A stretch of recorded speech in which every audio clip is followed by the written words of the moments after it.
Bon après-midi les pirates, j'espère que vous allez bien, moi ça va bien. On va parler, vous savez l'après-midi vous aimez bien que je lise vos commentaires, que je vous donne des réponses à vos questions.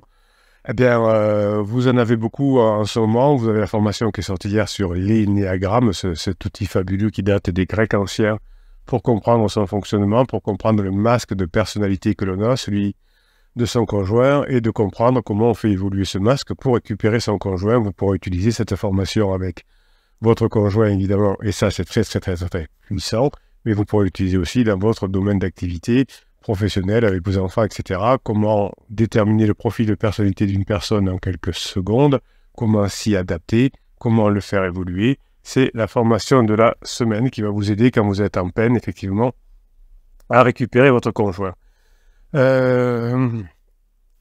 On va aller faire un tour du côté des commentaires YouTube, hein, c'est sur là-dessus que vous adorez vous parler. Smoke City, bonjour, je suis une femme de 35 ans. Je suis en couple depuis 12 ans et j'ai un enfant. J'ai une relation avec un homme de 43 ans, en tout cas un début de sentiment. 2 enfants séparés de sa femme depuis 3 ans. Comment savoir si je suis une relation pansement pour lui ou s'il développe des sentiments pour moi? Alors moi je dirais plutôt que vous êtes, c'est lui qui est votre pansement. Hein, si vous êtes marié, que vous avez des enfants, un enfant, un mari depuis 12 ans et que vous avez 35 ans, il est fort possible que vous commenciez à traverser ces débuts de crise existentielle. Donc à mon sens, c'est pas lui qui est un pansement. Lui, s'il a fait 3 ans séparé de sa femme depuis 3 ans, évidemment, on n'a aucune indication aujourd'hui. Est-ce qu'il a fait le deuil de sa relation avec sa femme, etc. Si vous dites qu'il est séparé, ça veut dire qu'il n'est pas divorcé, à moins qu'il n'ait jamais été marié. Donc on n'a pas assez d'informations. Je vous suggère de prendre un coaching pour parler de tout ça. Alors je vais quand même lui mettre un petit message à Smoke City.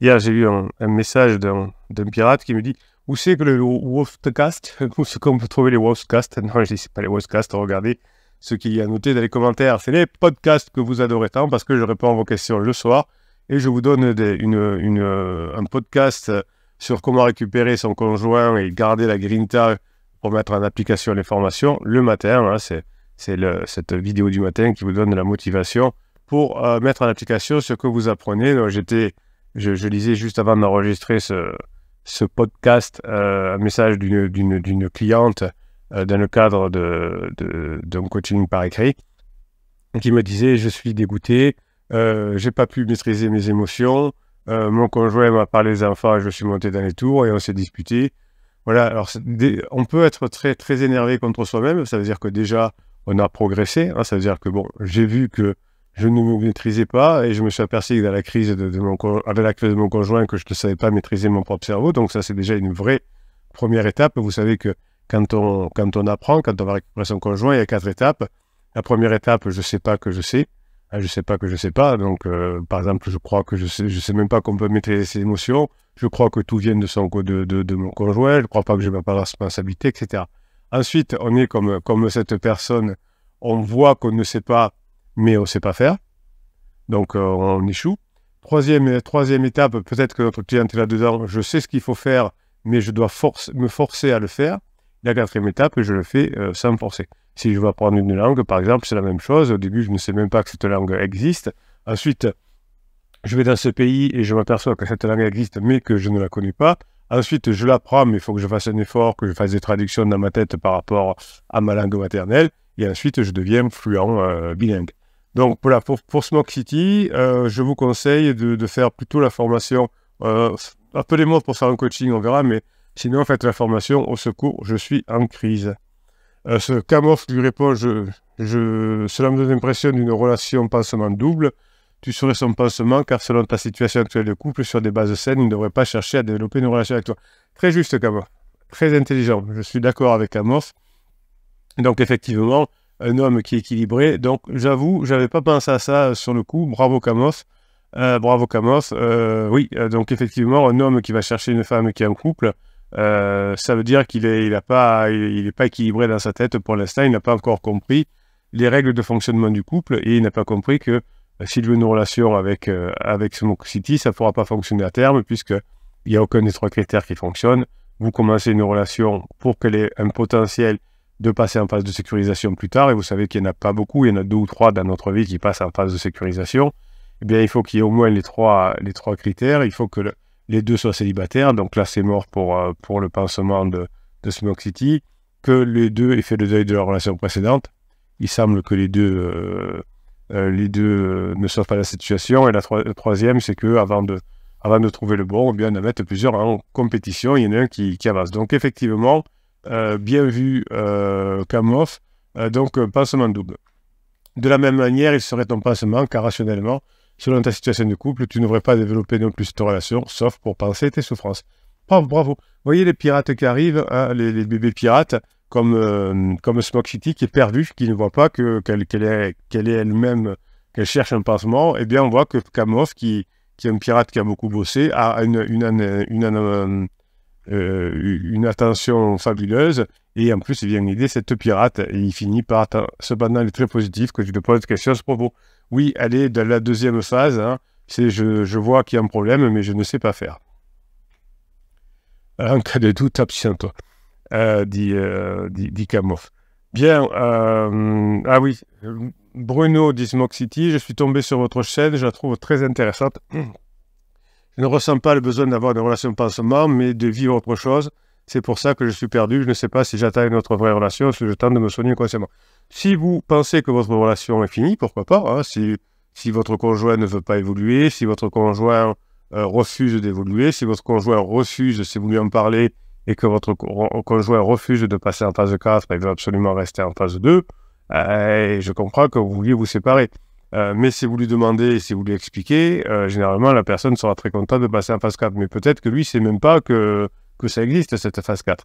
Et si, évidemment, vous, avec votre enfant, vous décidez de divorcer parce que votre mari refuse, malgré vos demandes répétées, de passer en phase 4, eh bien, c'est vrai, il faudra que vous preniez le temps de faire le deuil de votre relation, de faire des fleurs tout nettes à droite et à gauche pour vous amuser, et jusqu'à trouver la bonne personne. Donc voilà, Smoke City, en tout cas, c'est bien. Si vous voulez une bonne relation, ma relation avec mon conjoint est plus que difficile. Voilà, donc essayez de savoir, mettez-nous, tiens, ici un message, pourquoi votre relation est difficile, qu'est-ce que vous n'arrivez pas à faire à votre conjoint, quel est le besoin que votre conjoint ne nourrit pas, quel est le besoin que vous n'arrivez pas à nourrir chez votre conjoint, et ensuite, on va vous donner les clés pour améliorer votre relation, puisqu'apparemment, vous ne dites pas que vous êtes plus amoureuse, mais que la relation est devenue difficile, ben certainement parce que vous ne la maîtrisez pas, et vous ne maîtrisez pas comment fonctionne une relation. Donc, je ne suis pas très inquiet. Si vous faites ce qu'il faut, hein, ça devrait le faire. Alors, Flofo, alors comme d'habitude, je découvre les messages en même temps que vous, hein, c'est ce que j'aime faire, c'est la spontanéité du capitaine et sa spontanéité des pirates. Merci capitaine pour votre message, dit Floflo. Je me forme, je deviens la meilleure version de moi-même, je viens de décrocher un nouveau travail. Bravo Floflo, que je convoitais même avec la bombe. Lorsque j'en ai parlé à mon criseux, étant très en joie, il m'a félicité, mais pas aussi en joie que moi. Oui, bien sûr, c'est normal que vous soyez plus en joie que lui. Il voit que j'avance, malgré le fait qu'il m'ait quitté du jour au lendemain. Alors, là aussi, je vais mettre un petit message. On ne quitte jamais quelqu'un du jour au lendemain. On a l'impression. Hein, c'est comme si on dit... je me retrouve ce matin, je suis à Marseille. Non, ça n'est à Marseille parce qu'on est parti de Lyon, on a fait un cheminement qui nous a amené à Marseille. Donc on ne quitte jamais du jour au lendemain quelqu'un, on ne se réveille pas le matin, disant oh, ben, tout va bien, hier on a passé une super soirée, mais bon, je vais quitter mon conjoint. Non, ça veut dire que ça fait un moment. Alors, vous savez que quand on veut quitter quelqu'un, on hésite, on culpabilise, on a honte, etc. Donc avant de le dire, on a beaucoup de temps et souvent on lance des perches. Mais comme on est en phase de sécurisation, on ne le voit pas, on dit « Ah, c'est bon, ça va passer ». Donc, Flo, bravo pour votre métier. Donc, maintenant, vous allez mettre en application toutes les bonnes choses que vous avez apprises et vous allez récupérer votre conjoint. Nejline, qu'est-ce que nous dit? Heureusement, lorsqu'on s'engage dans un mariage, qu'on n'imagine pas tout ce dont son pansement est capable. Oui, une personne en difficulté peut faire beaucoup de choses pour plus être en souffrance. Hein.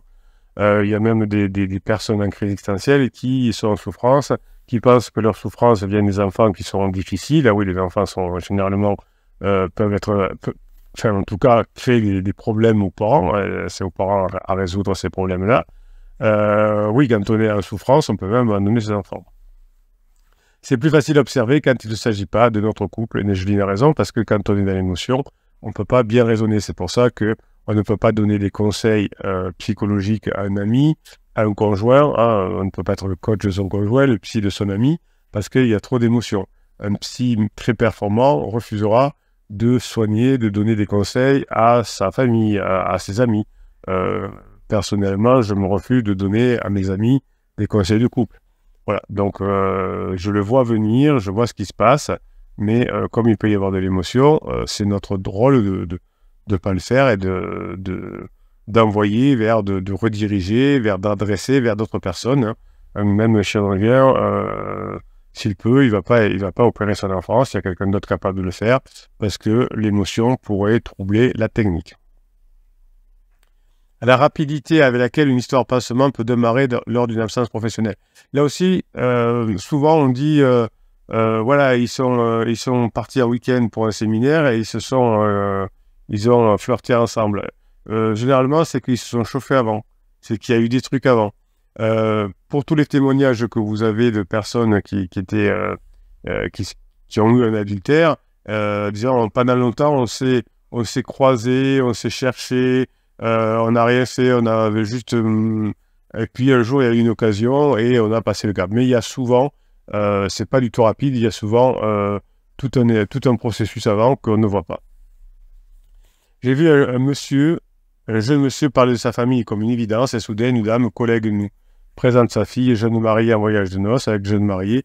Très vite, la jeune mariée a bu les yeux de ce jeune monsieur, encouragé par sa mère. Oui, ben, il y a des personnes qui ne savaient pas faire. Peut-être qu'elle maîtrisait son genre dans la... Oui, voilà, c'est tout à fait ce que je viens de dire. Bravo, bravo Nejvin. On ne peut pas donner des conseils. Imaginez que moi, je donne un conseil à un couple qui va mal. J'adore le mari, je déteste la femme. Elle me saoule, elle est méchante. Qu'est-ce que je vais dire? Ben, peut-être que je veux m'en débarrasser inconsciemment de cette femme. Et je vais dire au mari, alors moi je ne le saurais pas puisque je ne donne pas de conseils, je dirais, si j'étais un mauvais psy, je dirais, ou un mauvais coach, je dirais, oh, bah, écoute, laisse-la tomber, elle nous saoule, tu vois pas qu'elle est désagréable, parce que je l'aime pas. Si je l'aimais beaucoup, je pourrais dire simplement, oh, bah, écoute, ça arrive, sois patient, c'est une fille qui est bien, etc. Donc, vous voyez, ça n'a aucune valeur, ce que je dis. Donc là, le conseil de la maman qui dit, vas-y, fonce, parce que j'aime pas ton mari, c'est monstrueux.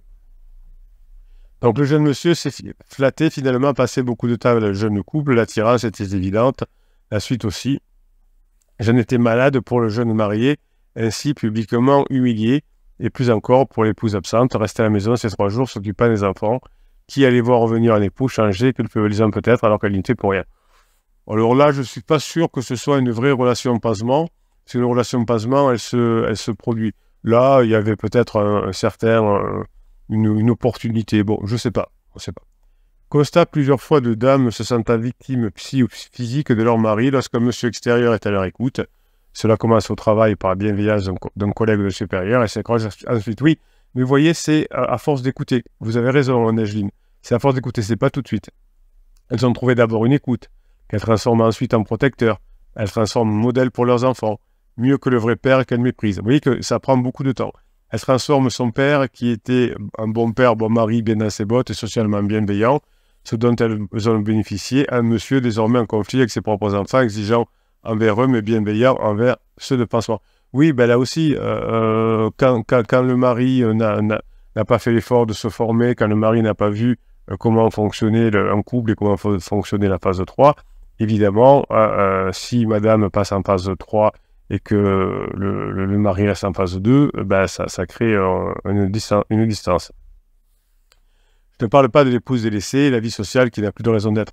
Oui, quand on se sépare, effectivement, on a de gros problèmes financiers, évidemment, même si on est très riche, enfin on perd la moitié, on perd beaucoup d'argent en tout cas, mais c'est surtout qu'on se trouve isolé ensuite. Alors, quand on a des revenus très très supérieurs, eh bien, si je suis un monsieur qui divorce, qui a des millions d'euros, ben, je vais tirer des petits choux qui voudra en partie de son argent. Si je suis une femme, ben, là aussi c'est pareil, je vais attirer des personnes avec son argent. Si je suis plus modeste financièrement, je risque de me trouver délaissé. Donc après une séparation, souvent, on est seul, sauf si on a des sommes d'argent conséquentes, et là on va attirer les personnes qui veulent notre argent. Donc nous, on sera toujours seuls.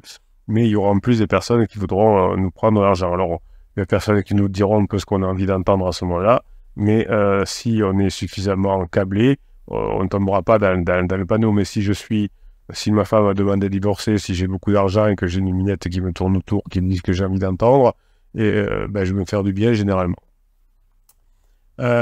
Tout désormais tourne autour d'elle, qui famille d'innocente n'est rien demandé, visiblement rien n'est jamais assez beau pour elle. Oui, la phrase que vous entendez toujours votre conjoint, ça me tombe dessus, je ne savais pas. Ben non, déjà c'est assez compliqué pour démarrer une relation qui tient la route.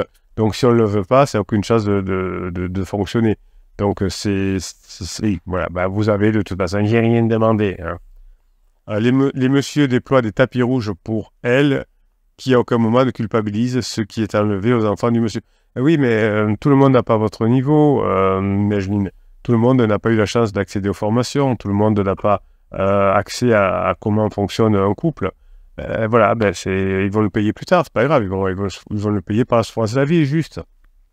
Si vous faites ce qu'il faut, à terme, vous serez compensé. Si vous reprendre votre entreprise, vous créez une entreprise, par exemple, si vous faites ce qu'il faut, si vous la faites développer, ça va bien se passer. Vous achetez un cheval, vous le soignez bien, vous l'éduquez bien, ça va bien se passer. Vous avez des enfants, vous les éduquez bien, vous les nourrissez bien, ça va bien se passer. C'est toujours pareil. Hein, donc, si vous faites ce qu'il faut, eh bien, à terme, la vie vous récompense. Si vous faites de la mue, si vous éduquez mal vos enfants, si vous éduquez mal votre cheval, si vous faites mal marcher votre entreprise, si vous arnaquez vos clients, eh bien, vous arriverez à rien. Donc, sur le long terme, vous serez pénalisé. Peut-être que, sur le court terme, vos enfants auront très peur et se tiendront à carreau, mais ensuite, ils vont développer des problèmes psychologiques. Certains ne pourront pas faire d'études. En fait, c'est vieux comme le monde. Il suffit de penser à Picasso, le fils de son premier mariage, qui ne fut pas gâté par ce père au détriment des autres femmes et de leurs enfants. Moralité, quand on encourage un conjoint à être bienveillant, il y a danger. Alors, quand on encourage un conjoint à être bienveillant, il y a danger. Alors là, je ne comprends pas cette phrase. De l'autre côté, si on veut faire ne pas être de danger pour les autres couples, oui. Soyez fiers d'avoir travaillé sur vous, d'être bien dans votre peau et de récupérer votre conjoint au fur et à mesure. Mais comprenons leur méfiance envers nous, maltraités par nos conjoints, l'histoire est si malhonnêteté qu'ils ont raison de privilégier leur couple en ces temps. Je comprends pas tout, moi, j'avoue que là, sur la fin, je suis peut-être fatigué, mais en ces temps, à nous, les femmes, de nous tenir à distance des maris d'autrui. Oui, mais ça existe depuis l'âge des cavernes, fût-il nos amis, monsieur pirate, de ne pas s'approcher des femmes, même amies. Ben oui, on sait que la meilleure assurance, de toute façon, c'est de répondre aux besoins de son conjoint. Quand un être humain a ce qu'il faut à la maison, quand s'il veut de l'écoute et qu'il a de l'écoute, s'il veut du sexe, qu'il a du sexe, etc., bien quand on est en couple, il faut comprendre les besoins de l'autre et participer à les réaliser. Sinon, ça ne marche pas, c'est là le secret. Bon, pas besoin de faire souffrir inutilement les gens que l'on aime. Donc voilà, ne les faites pas souffrir, revenez ensemble en montrant qu'on a changé, en répondant aux besoins de votre conjoint, en passant des bons moments, et tout va bien s'arranger pour vous, mes pirates adorés. Allez, je vous laisse aller découvrir la formation sur l'énéagramme. Vous êtes des pirates au top, vous voyez que vous avez des réflexions, vous voyez qu'on peut aider. Alors Najline nous met souvent des messages le matin un peu philosophiques, et bien c'est bien aussi, voilà, encourager Najline de vous donner des pistes de réflexion. C'est pas forcément des solutions, mais la philosophie ne donne pas forcément des solutions, mais des pistes de réflexion. Et effectivement, il n'y avait pas la date de solution dans ce que donnait Najline, mais je vais vous la donner, effectivement. Hein. Répondez aux besoins de votre conjoint, apprenez à les écouter, et votre conjoint nourrira vos besoins en retour pour que vous continuez à nourrir les siens. C'est pas si compliqué, ça demande plein de travail, mais vous savez, si je vous sors cette pépite, cette phrase magique-là, c'est que depuis 1999, j'ai pu aider des milliers de couples à se remettre ensemble. Et quand on est pur à une méthode, eh bien, on arrive à quelque chose d'aussi pur. Et ça, c'est bon. Passez la journée que vous méritez, mes pirates adorés, je vous kiffe et je vous kiffe grave.